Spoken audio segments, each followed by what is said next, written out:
Dear friends, the shrine of Jesus, the divine word, is originally and still is more popularly known as Christ the King Chapel because it is found inside Christ the King Mission Seminary. Now, there is another Christ the King parish in the Cubao Diocese. That is Christ the King in Green Meadows. And many times, people confuse one from the other. There were times when bridesmaids, groomsmen, ninong, ninang will come to Christ the King Seminary thinking that they are 15 or 30 minutes early for a wedding, only to find out they came to the wrong church.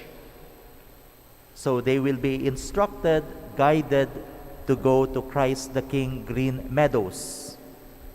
When that happens, I presuppose that they will still be welcomed despite being late for the Mass, and they will definitely be most welcome for the reception. Now, why is not that the case in the Gospel? The 10 virgins, or let's say the bridesmaids, 5 were foolish, 5 were wise. Now, the other 5 who were foolish were naturally late because they had to go out and buy some oil. Why were they not welcomed anymore?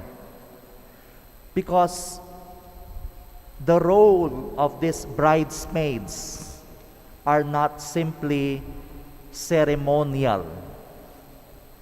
The groom will be fetching his wife, and it can happen that she lives in another part of the city or in another city. And coming back with his wife, there may be people who would like to disrupt the festivities. Outside the city gates, may mga tulisan, may mga masasamang loob, may mga foreigners, may mga kaaway. Kapag ginabi yung bridegroom, he is accompanied by his best men or men of the city to protect him with his wife. But it is important that the bridesmaids provide the light. Kasi kapag gabi na, kailangang bago makapasok doon sa kanilang walled city, makita yung mga mukha ng mga papasok. Hindi dapat ma-infiltrate or mapasok ng manggugulo yung kanilang festivities. Hence, the role of the 10 virgins were very essential. Hindi sila pwedeng mawalan ng ilaw sa kanilang gagawing trabaho. Now, when the doors were shut, it can happen that when the men are already in, yung mga gustong mag-take advantage can pretend to be guests who are late.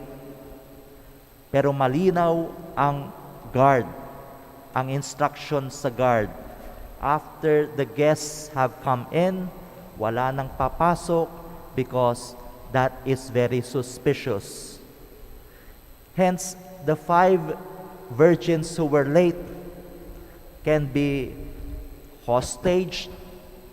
May mga kasamang mandarambong at pipilitin na lang makapasok. So yung guard, yung master, ang sabi niya, I do not know you.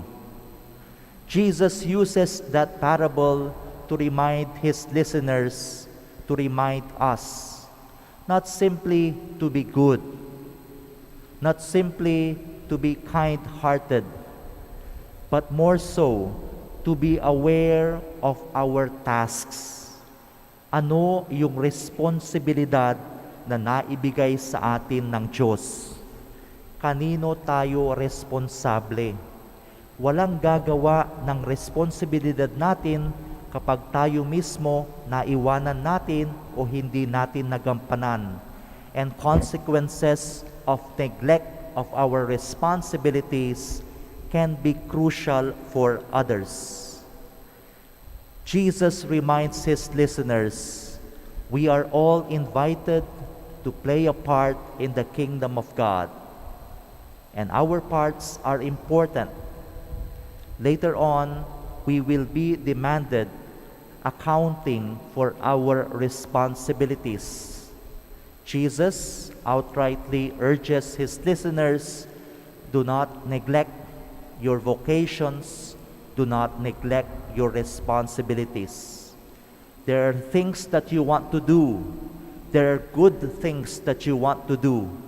But in the kingdom of God, prioritize and never neglect the responsibilities given to you. Let us all stand.